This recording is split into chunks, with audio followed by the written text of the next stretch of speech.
Halo teman-teman sobat pecinta fotografi, apa kabar teman-teman semua? Semoga teman-teman dalam keadaan sehat walafiat. Kembali lagi di channel YouTube saya, Sahdan and Friends. Di video kali ini saya ingin menjelaskan mengenai teknik dasar sebuah fotografi dan videografi. Bagi teman-teman yang ingin belajar fotografi dan videografi, video ini sangat cocok untuk teman-teman ikuti karena saya akan menjelaskan mengenai segitiga exposure. Namun sebelum video kita lanjutkan, jangan lupa like, comment, share, dan subscribe agar saya lebih semangat untuk melakukan video selanjutnya.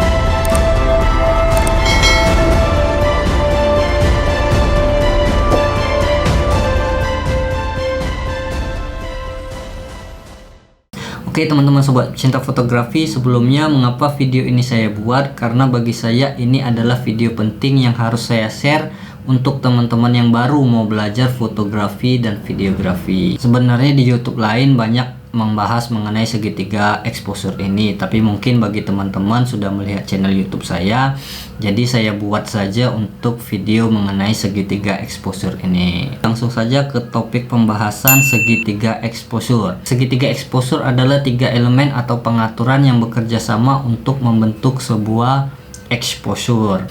Apa itu exposure? Exposure biasa juga disebut dengan pencahayaan. Exposure merupakan inti dalam sebuah fotografi dan videografi. Exposure juga memiliki peran utama dalam menentukan baik atau buruknya kualitas foto atau videografi teman-teman nanti. Pada kamera DSLR dan mirrorless sebetulnya sudah ada pengaturan exposure secara auto. Namun untuk settingan secara auto ini terkadang tidak sesuai dengan kehendak yang kita inginkan. Settingan secara auto itu sesuai dengan kehendak program atau sesuai dengan keinginan kamera. Oleh sebab itu teman-teman, kalau bisa untuk men-setting sebuah kamera DSLR atau mirrorless itu baiknya itu secara manual.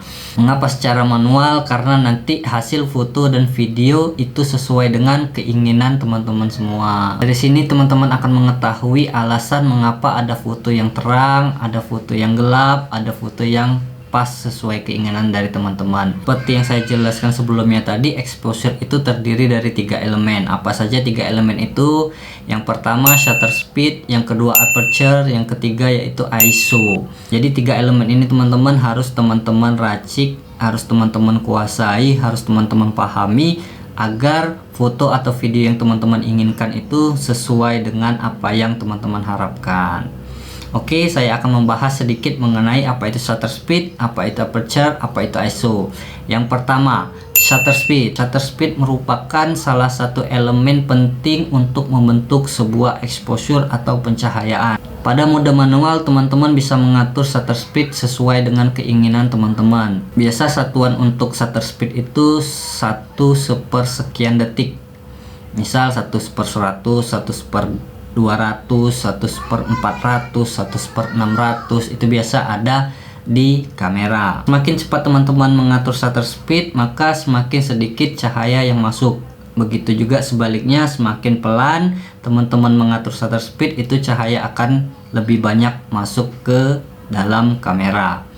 Untuk saya pribadi teman-teman, kalau saya memegang kamera itu saya tidak pernah men-setting shutter speed di bawah 1/100. Kenapa? Karena saya takut foto yang saya hasilkan itu goyang. Karena semakin lambat shutter speed yang kita gunakan, kemungkinan untuk gambar itu goyang semakin besar.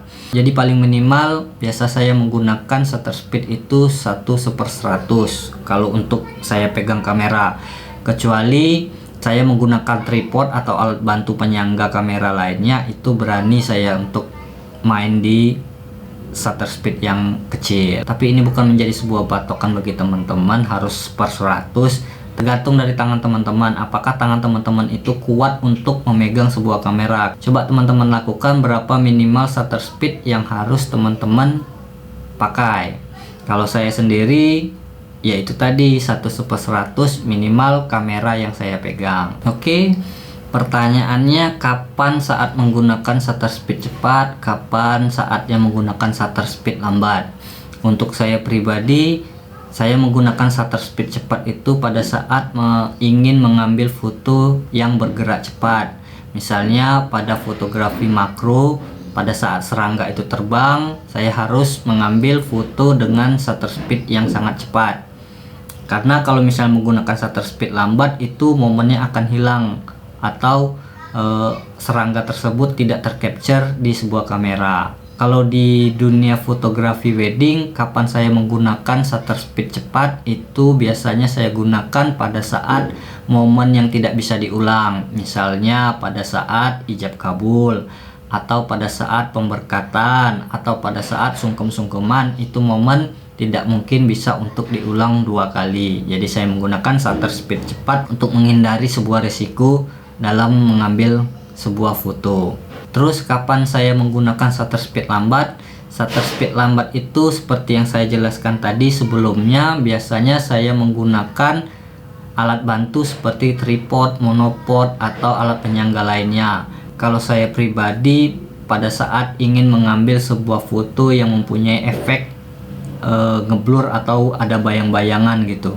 Contohnya pada saat saya mengambil foto air terjun, jadi saya ingin mendapatkan efek foto itu airnya itu seperti kapas halus pergerakannya. Itu biasanya saya menggunakan shutter speed yang lambat sepersekian detik. Selain air terjun tadi, teman-teman fotografer lain biasa untuk penggunaan teknik panning seperti gambar ini. Dalam teknik ini untuk objeknya itu kita dapatkan fokus, tapi untuk backgroundnya itu mempunyai efek seperti pergerakan lambat atau slow speed.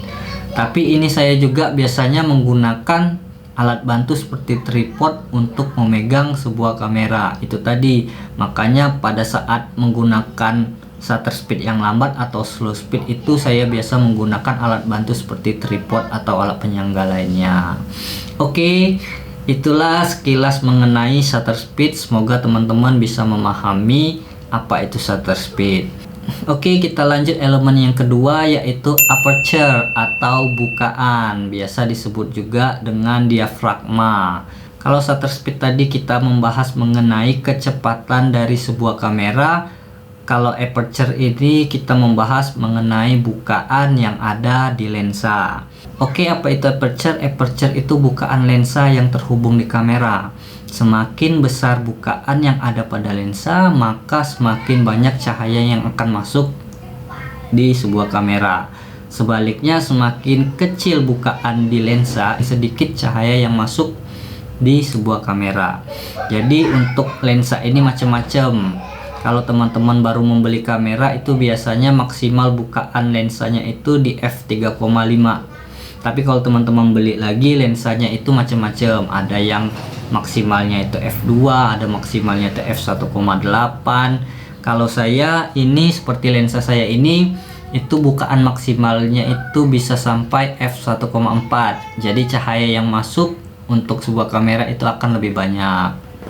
Oh ya teman-teman, bukaan lensa ini juga berkaitan dengan ruang tajam sebuah foto. Semakin besar teman-teman gunakan bukaan lensa, itu semakin sempit untuk ruang tajam dari sebuah foto. Begitu juga sebaliknya, semakin kecil bukaan yang teman-teman gunakan dari sebuah lensa, itu ruang tajamnya akan semakin lebar. Inilah yang membuat sebuah foto itu biasa dalam dunia fotografi itu disebut dengan bokeh, atau bahasa umumnya itu biasa ngeblur backgroundnya.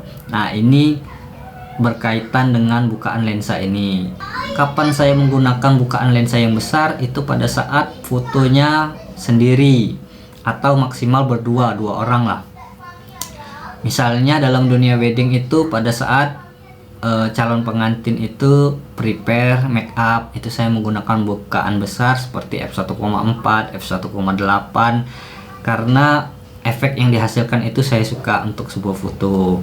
Terus kapan saya menggunakan aperture yang kecil atau bukaan yang kecil, itu pada saat saya memotret landscape atau pemandangan. Jadi dalam sebuah foto itu saya ingin sebuah foto pemandangan itu harus detailnya itu harus tertangkap semua. Jadi dari sudut kanan ke sudut kiri itu tidak ada yang ngeblur. Ingin mendapatkan semua detail yang ada dalam sebuah foto. Semoga teman-teman paham sampai sini apa itu pengertian dari aperture atau bukaan di lensa. Oke teman-teman, lanjut elemen yang ketiga yaitu ISO. ISO ini biasanya pilihan terakhir saya dalam men-setting sebuah kamera. Apabila shutter speed dan aperture sudah saya setting, namun foto yang saya hasilkan itu masih terlalu gelap, maka ISO akan saya naikkan. Namun di ISO ini mempunyai efek dalam dunia fotografi, itu biasa disebut dengan noise atau bintik-bintik dalam sebuah foto. Makanya kalau bisa diusahakan jangan terlalu tinggi menggunakan ISO, karena foto yang akan dihasilkan seperti yang saya jelaskan tadi itu akan mengalami noise. Jadi mengapa ISO ini ada? Nanti teman-teman dalam pemotretan itu tidak selalu didukung dengan cahaya yang cukup atau cahaya yang terang. Misal teman-teman pemotretan dalam malam hari atau di dalam ruangan yang kurang dalam pencahayaan. Jadi ISO ini sangat berguna untuk men-setting sebuah kamera dari teman-teman. Misal teman-teman sudah menentukan shutter speed maksimal 1/100. Aperture itu teman-teman udah gunakan bukaan yang besar, misalnya 1,4. Tapi pada saat pemotretan hasil fotonya itu masih gelap. Nah, ISO di sini sangat berperan penting dalam menaikkan sebuah foto. Nah, dari sini teman-teman fotografer lainnya biasanya menggunakan lampu tambahan seperti flash atau lampu continuous lainnya, yaitu untuk menghindari tingginya ISO. Karena ISO ini seperti saya jelaskan sebelumnya tadi perlu, tapi ada efek jelek yang dihasilkan dari ISO tinggi.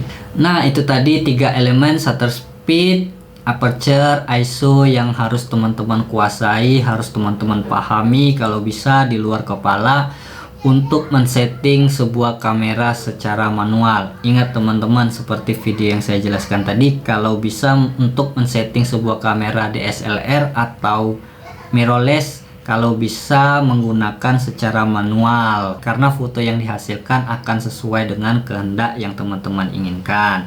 Semoga video ini bisa teman-teman pahami. Apabila ada yang kurang jelas, boleh teman-teman tanyakan di kolom komentar. Atau ada masukan untuk saya mau bikin video mengenai fotografi dan videografi yang lain, boleh juga di kolom komentar. Sekian video dari saya, sampai ketemu lagi untuk video selanjutnya. Salam fotografi.